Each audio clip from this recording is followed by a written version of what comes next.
Hello everyone, welcome back to our channel polis dialectic. I hope आप सब अच्छे होंगे, मज़े में होंगे और थोड़े डिसअपॉइंटेड भी होंगे।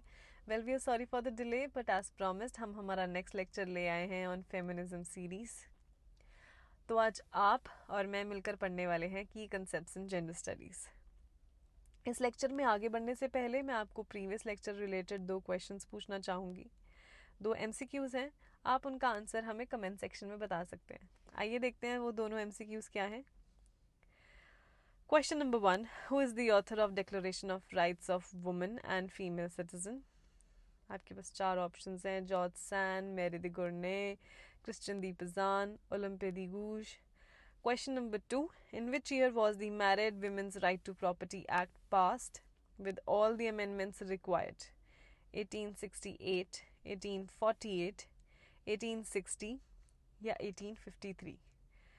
जो भी सही आंसर आपको लगता है आप हमें कमेंट सेक्शन में बता सकते हैं। यहाँ पे एक पैटर्न है, आप उसे ज़रूर अपने ध्यान में रखिएगा जब आप पढ़ेंगे, जब आप यूजीसी नेट के लिए भी तैयारी करेंगे। वो पैटर्न है बुक्स और ऑथर्स का, इवेंट्स और ईयर्स का, स्पेशली जो कंटेम्प्रेरी हैं।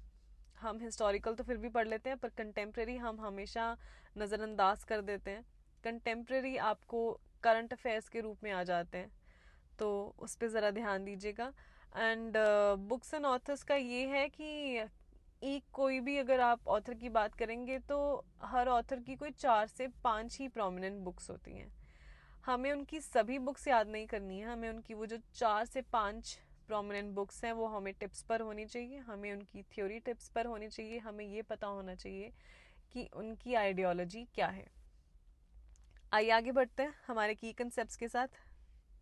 तो हमारा पहला ही की कंसेप्ट है जेंडर स्टडीज़, क्योंकि हम पढ़ रहे हैं की कंसेप्ट्स इन जेंडर स्टडीज़। जेंडर स्टडीज़ में जो जेंडर टर्म है वो एक अम्ब्रेला टर्म है जिसमें हम हर जेंडर की बात करते हैं: male, female, transgender, LGBTQIA plus और जितने भी हैं। जेंडर स्टडीज़ एक ब्रॉड फील्ड है, एक मल्टी डिसिप्लिनरी फील्ड है जो जेंडर डिफरेंसेस के इफ़ेक्ट की बात करती है कि वो किस तरीके से इफ़ेक्ट डालते हैं सोसाइटी पे। उन सोशियो कल्चरल रोल्स के बारे में बात करती है जिनके कारण एक इंडिविजुअल की सोशियो पॉलिटिकल और इकोनॉमिक हालत जो है उस पर अफेक्ट पड़ता है। इनका मेन फोकस होता है जेंडर इनइक्वालिटीज़ कहाँ से फॉर्म हो रही हैं और ये रिप्रोड्यूस कैसे हो रही हैं और इन्हें इरेडिकेट अभी तक हम क्यों नहीं कर पाए हैं। तो ये कुछ मेन चीज़ें हैं। आप इनको अच्छे से हम आपको पीडीएफ प्रोवाइड करेंगे, आप पीडीएफ में और अच्छे से पढ़ सकते हैं। अगर आपको कोई डाउट लगे तो आप हमें कमेंट सेक्शन में पूछ सकते हैं। Next, feminism. फेमिनिज्म हमने पिछले लेक्चर में भी पढ़ा था। फेमिनिज्म क्या है? फेमिनिज्म एक सोशियो पॉलिटिकल मूवमेंट है, एक आइडियोलॉजी है जो कि कहती है कि इक्वल राइट्स और अपॉर्चुनिटीज़ मिलनी चाहिए सबको, किसी भी तरीके का डिस्क्रिमिनेशन नहीं होना चाहिए, कोई ऑपरेशन नहीं होना चाहिए किसी के साथ। तो वैसे तो ये हमेशा एडवोकेट करते रहे हैं और एडवोकेट करते आए हैं कि हर जेंडर का जो स्टेटस है वो इक्वल होना चाहिए, उनको इक्वल रिसोर्सेज मिलने चाहिए। पर कई बार लोग एक मिसकंसेप्शन बिठा लेते हैं कि अरे ये तो सिर्फ औरतों की ही बात करते हैं, अरे ये तो चाहते हैं कि औरतें ही सबकी ना बॉस बन जाएं। ऐसा नहीं है। जेंडर स्टडीज़ में ऐसा नहीं है कि हम ये चाहते हैं कि अच्छा अब मेल्स जो हैं वो सबऑर्डिनेट हो जाएं और बाकी सभी जेंडर्स या स्पेशली विमेंस जो हैं वो एक बॉस के रूप में हो। नहीं, ऐसा नहीं है। हम सबको इक्वल अपॉर्चुनिटीज़ देने के बारे में बात कर रहे हैं, हम सबके लिए इक्वल राइट्स की बात कर रहे हैं और हम चैलेंज कर रहे हैं उन डिस्क्रिमिनेशंस को जो इतने सालों से होती आई हैं। नेक्स्ट देखते हैं एंड्रोसेंट्रिज्म। एंड्रोसेंट्रिज्म इज मेल और मैस्कुलिन व्यू पॉइंट को जब हम पत्थर पे लकीर बता देते हैं कि भाई अगर मेरे पति देव ने कह दिया कि लिपस्टिक नहीं लगानी तो मतलब नहीं लगानी, चाहे उसके पीछे कोई लॉजिक भी ना हो, तो दैट इज एंड्रोसेंट्रिज्म। हम जब मेल पर्सपेक्टिव को, मैस्कुलिन पर्सपेक्टिव को एक कोर में रख देते हैं कम्युनिटी या कल्चर के कि जो हमारे कल्चर के आदमी लोग हमें बताएंगे हम तो वही करेंगे, वो एंड्रोसेंट्रिज्म है। क्योंकि उनके जो व्यूज़ हैं उनको यूनिवर्सल कंसिडर कर दिया जाता है और एक स्टैंडर्ड सेट कर दिया जाता है कि इतना स्टैंडर्ड तो होना ही चाहिए, अदरवाइज आप कहीं स्टैंड नहीं करते हैं। तो नेक्स्ट चलते हैं। अच्छा, इसका जो सबसे अर्ली यूज़ है इस टर्म का वो किया था शार्लेट पर्किंस गिलमन ने। इन्होंने अपनी एक बुक लिखी थी आर एंड्रोसेंट्रिक कल्चर 1911। दोबारा ये चीज़ आपको अच्छे से मेमोराइज करनी है। क्या चीज़ इसमें सबसे ज़्यादा मेमोराइज करनी है? शार्लेट पर्किंस गिलमन ने और एंड्रोसेंट्रिक कल्चर बुक लिखी थी 1911 में, जिसमें उन्होंने एंड्रोसेंट्रिज्म की बात की थी। एंड्रोसेंट्रिज्म के बारे में उन्होंने क्या क्या कहा था, आप उसके बारे में उस बुक की समरी पढ़ लीजिए, आपको ये भी याद हो जाएगा। चलिए आगे चलते हैं।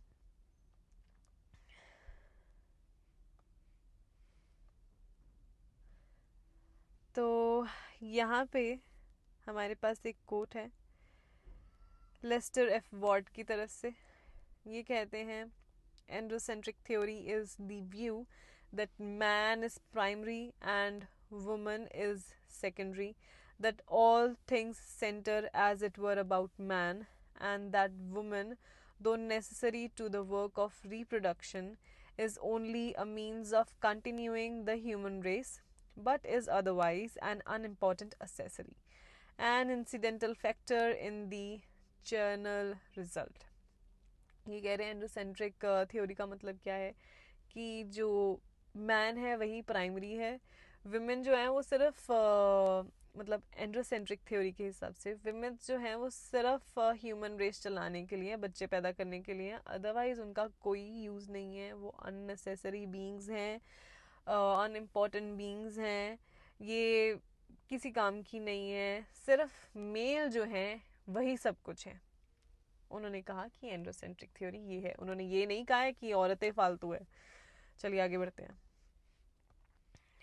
सेक्स वर्सेस जेंडर हम बड़ी फ्रीक्वेंटली यूज़ करते हैं। हाँ, इवन फॉर्म्स में भी ऐसा होता है। फॉर्म्स में जब हम अपना पर्सनल बायोडाटा सब भर रहे होते हैं तो वहाँ पे लिखा होता है सेक्स, तो सेक्स के आगे मेल फीमेल, फिर कईयों में लिखा होता है जेंडर, जेंडर के आपका मेल फीमेल, इंटरचेंजेबली इसको यूज़ किया जाता है, पर इन दोनों में डिफरेंस है। सेक्स एक बायोलॉजिकल एस्पेक्ट है और जेंडर एक सोशल कंस्ट्रक्ट है। सेक्स आपको डिटर्मिन करता है कि आप किन ऑर्गन्स के साथ पैदा हुए हो, क्रोमोसोम्स, और वो साइंस पे डिपेंडेंट है। पर जेंडर जो है वो सोशल कंस्ट्रक्ट है कि अच्छा कि इसके बाल लंबे हैं, इसके लंबे लंबे नाखून हैं, इसने नेल पॉलिश लगाई है, ये लेडी है। अच्छा, उसने स्पाइक्स किए हैं, उसकी मूछें हैं, वो थोड़ा ऐसे बल्की शरीर है, पूरा ऐसे ब्रॉड शरीर है, ये मेल है। तो एक सोशल कंस्ट्रक्ट और एक बायोलॉजिकल कंस्ट्रक्ट में फ़र्क है, और बायोलॉजिकल कंस्ट्रक्ट के बेसिस पे हम बताते हैं किसी का सेक्स क्या है, और जेंडर हम बताते हैं सोशोलॉजिकल कंस्ट्रक्ट के बेस पे। जेंडर्स जो है, जेंडर आगे हम पढ़ेंगे जेंडर आइडेंटिटी। तो ऐसा नहीं है कि जेंडर भी 2 टाइप के या 3 टाइप के हैं, 72 प्लस, मतलब 72 प्लस टाइप्स के जेंडर्स हैं। तो हम क्या करते हैं, वो हम करते हैं ना, male female LGBTQAI plus, plus का साइन लगाते हैं। वो प्लस का साइन का मतलब क्या है कि सिर्फ इतना ही नहीं है, आगे और भी बहुत सारे जेंडर्स हैं, और बाकी बहुत सारे जेंडर्स हैं। आप एक लिस्ट निकालिए, उन जेंडर्स की लिस्ट को बस रफली एक बारी आप रीडिंग डाल दीजिए कि अच्छा ये जेंडर्स हैं, इतने टाइप के जेंडर्स हैं। कहीं पे आपको 81 मिलेंगे, कहीं पे आपको 72 75 मिलेंगे, कहीं पे आपको 100 भी मिलेंगे, 132 35 इतने भी मिलेंगे। जेंडर्स की टाइप्स बहुत सारी हैं, अनरजिस्टर्ड टाइप्स बहुत सारी हैं अभी। हमें उसमें से सिर्फ कुछ ही पता है। चलिए आगे चलते हैं। नेक्स्ट, अच्छा नेक्स्ट पे जाने से पहले एक छोटा सा हम चार्ट देख लेते हैं सेक्स वर्सेस जेंडर का।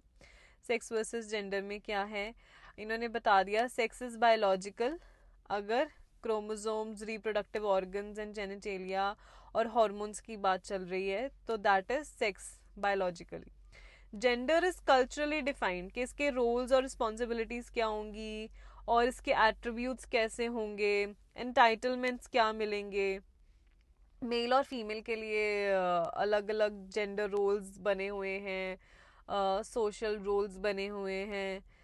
तो यहाँ पे हम क्या चीज़ देख रहे हैं, यहाँ पे जो बायोलॉजिकल है, बायोलॉजिकल में chromosomes, reproductive organs, genitalia, hormones, ये सब चीज़ों की बातें हो रही हैं। और जेंडर में हम सब बातें कर रहे हैं जो सोशल कंस्ट्रक्ट की, सोशल एक जो बनी हुई है कि जो औरत है उसने सिर पे चुन्नी लेनी है, औरत जो है वो सूट डालेगी, आदमी जो है वो कुर्ता पजामा डालेगा। As simple is that. चलिए आगे चलते हैं। Gender identity, a persons internal unique sense of gender is known as gender identity. मान लीजिए कोई इंसान है, अच्छा हम ऐसी बात कर लेते हैं, ये जेंडर्स के बारे में बात करें तो जेंडर्स के बारे में इस तरीके से बात कर लेते हैं, कर लेते हैं कि जेंडर है, जेंडर है, फीमेल बॉडी है, बट वो अपने आप को फीमेल नहीं फील करते हैं, वो फील करते हैं कि वो कहीं ना कहीं मेल है, उनकी फीलिंग्स मैस्कुलिन फीलिंग्स हैं। तो मेरा जेंडर कुछ है और मेरी जेंडर आइडेंटिटी कुछ और है, इसे कहते हैं जेंडर आइडेंटिटी, जो मैं अपने आप के बारे में फील करती हूँ। जेंडर एक्सप्रेशन क्या है मेरा, जेंडर एक्सप्रेशन ये है कि मैं अपने जेंडर आइडेंटिटी के हिसाब से सजती हूँ और जेंडर आइडेंटिटी के हिसाब से मैं अपने कपड़े डालती हूँ, मेकअप करती हूँ, etcetera etcetera. That is your gender expression. तो जेंडर आइडेंटिटी क्या हो गया कि आप क्या फील करते हो, आप मैस्कुलिन हो या आप फेमिनिन हो। जेंडर एक्सप्रेशन क्या है, आप उस जेंडर आइडेंटिटी के हिसाब से किस तरीके से तैयार होते हो, आप क्या लैंग्वेज यूज करते हो, कि जा रहा था या जा रही थी यूज करते हो, that is your gender expression. आपकी आवाज, आपकी बॉडी लैंग्वेज। आगे चलते हैं। Breaking the binary, diversity of, अच्छा ये एक छोटा सा चार्ट था, ये बड़ा कंपाइल हो गया है ना। जेंडर आइडेंटिटी, आप अपने बारे में क्या सोचते हैं। जेंडर एक्सप्रेशन, आप जो अपने बारे में सोचते हैं उस चीज़ को डेमोन्स्ट्रेट कैसे करते हैं। बायोलॉजिकल सेक्स आपका क्या है, आपके ऑर्गन्स, हार्मोन्स और क्रोमोसोम्स के हिसाब से आप क्या है, मेल है, फीमेल है, क्या है। सेक्सुअल ओरिएंटेशन आपका क्या है, physical, spiritual and emotional attraction आपकी किस तरफ है। मान लीजिए आप फीमेल है, आप फील भी अपने आप को एज अ फीमेल करती हैं, पर आप अट्रैक्टेड भी फीमेल की तरफ है। और हो सकता है कई लोग एसेक्सुअल भी होते हैं, उनको तो कोई फीलिंग ही नहीं होती है सेक्सुअल ओरिएंटेशन की। आगे बढ़ते हैं। कंपल्सरी हेट्रोसेक्सुअलिटी, ये टर्म ओरिजिनेट हुई थी 1918 में बाय एड्रीन रिच। इसमें क्या था कि जो मेल्स थे उन्होंने कहा था कि कंपल्सरी है फीमेल्स के लिए कि उन्होंने हेट्रोसेक्सुअल मैरिजेस में ही इन्वॉल्व होना है। ये जो होमोसेक्सुअल मैरिजेस हैं इसमें नहीं फंसना है, होमोसेक्सुअल रिलेशंस में नहीं फंसना है। तो अगर एक लड़की है वो लड़के से ही शादी कर रही है, अगर एक लड़का है तो वो लड़की से ही शादी कर रहा है। As simple as that. आगे आप डिटेल में और पढ़ सकते हैं। नेचर वर्सेस नर्चर, ये तो एक साइकोलॉजिकल वो भी है, कॉन्सेप्ट भी है।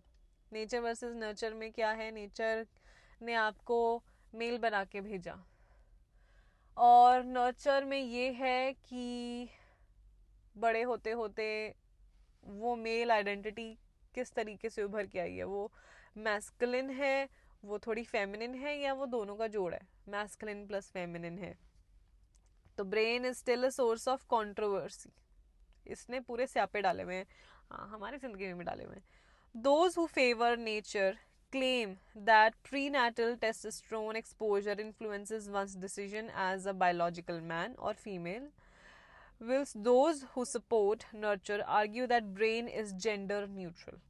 तो यहाँ पे सारी गेम ही ब्रेन की है।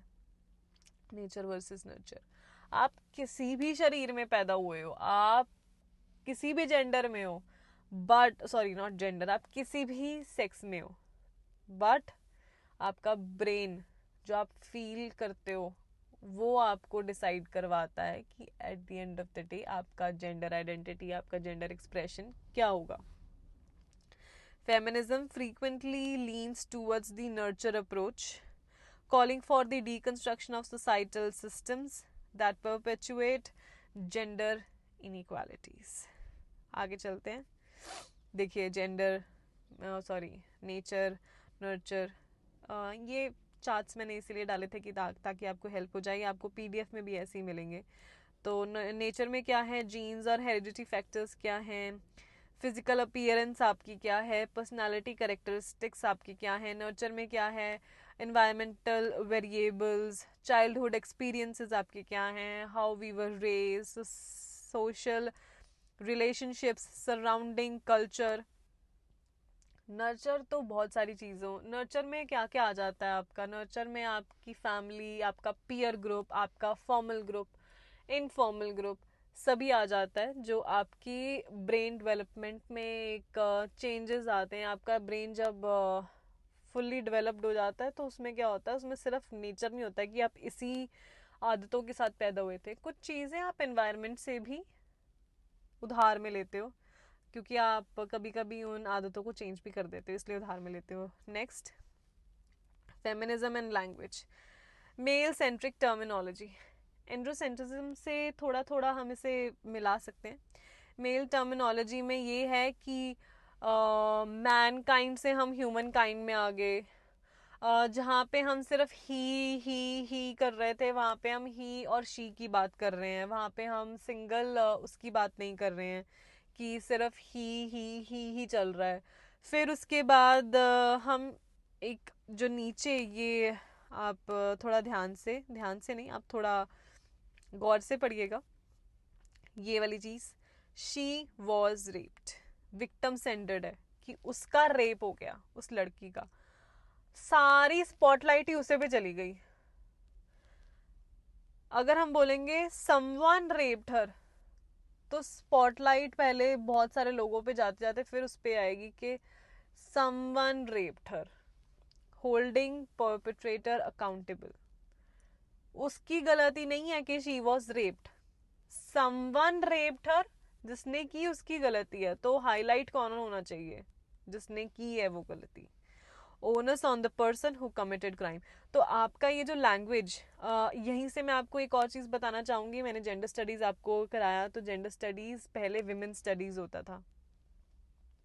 विमेन स्टडीज़ को जेंडर स्टडीज़ करने का रीज़न ये था कि हम एक बहुत इंक्लूसिव टर्म यूज़ करना चाहते थे कि हर जेंडर इंक्लूड हो रहा है. ऐसा नहीं है कि सिर्फ विमेंस की बात हो रही है. तो लैंग्वेज एक बहुत बड़ा रोल प्ले करता है.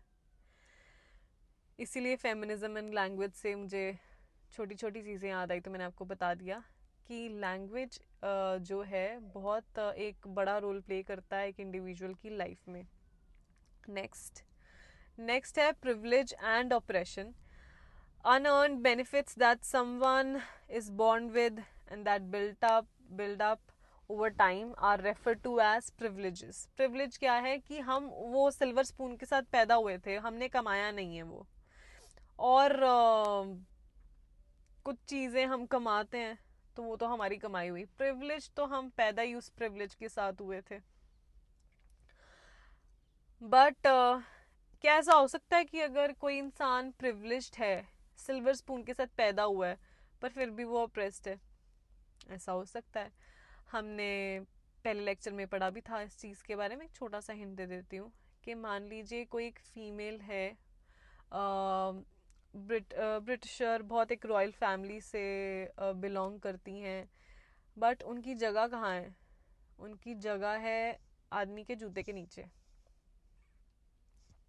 तो ये गलत है ऑब्वियसली, ये ऑपरेशन है, ऐसा नहीं होना चाहिए.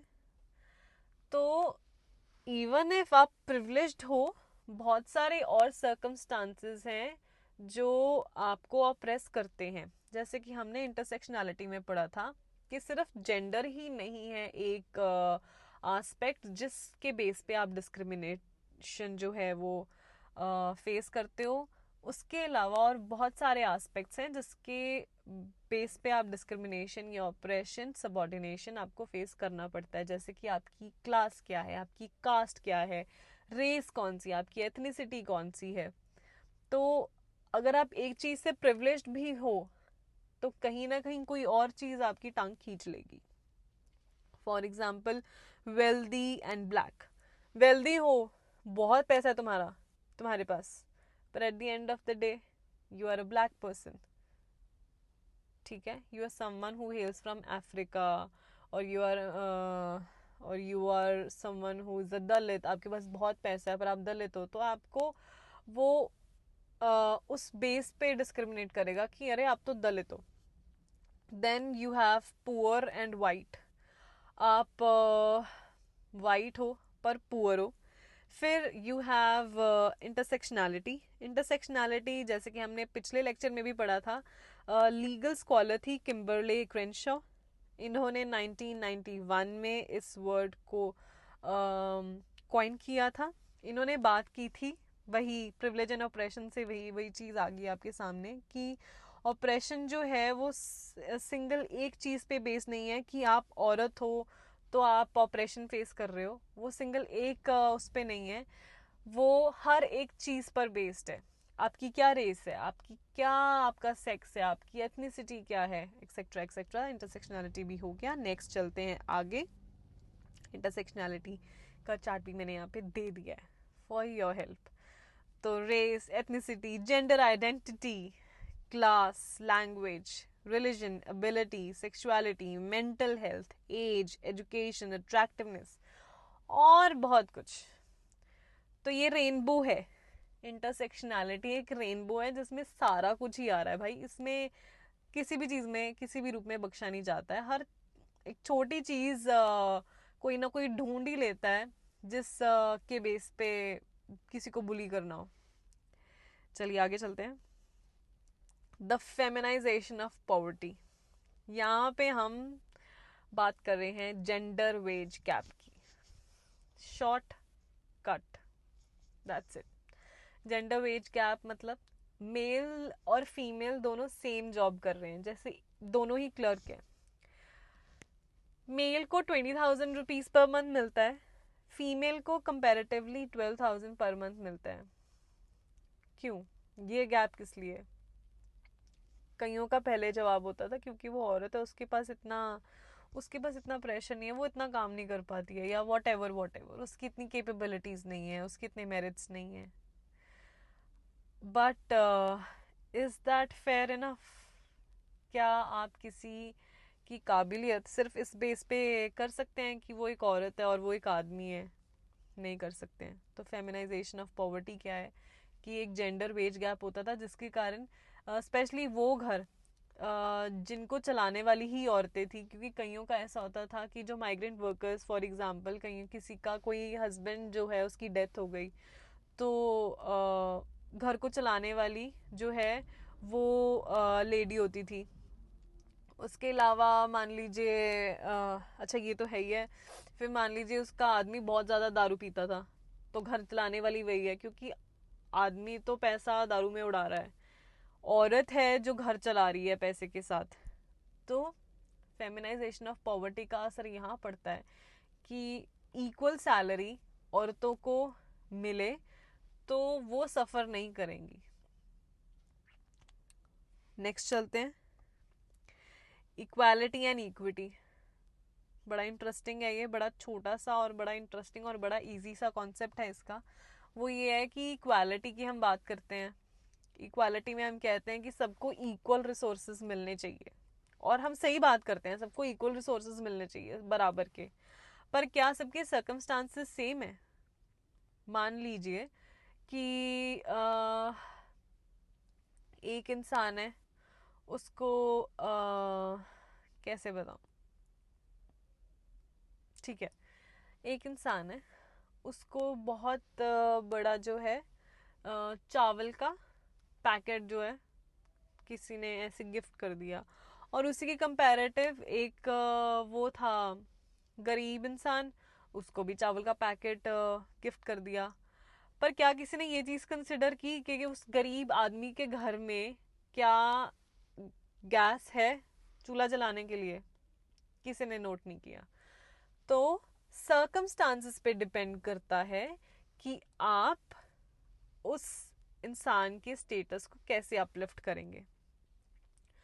अ, अगर कोई फिजिकली इतना नॉर्मल नहीं है या फिजिकली डिसेबल्ड है, तो आपको उसको उसके सर्कमस्टांसेस के हिसाब से रिसोर्सेज प्रोवाइड करने पड़ेंगे ताकि इक्वल स्टेटस आ सके, ताकि इक्वल अपॉर्चुनिटीज मिल सके।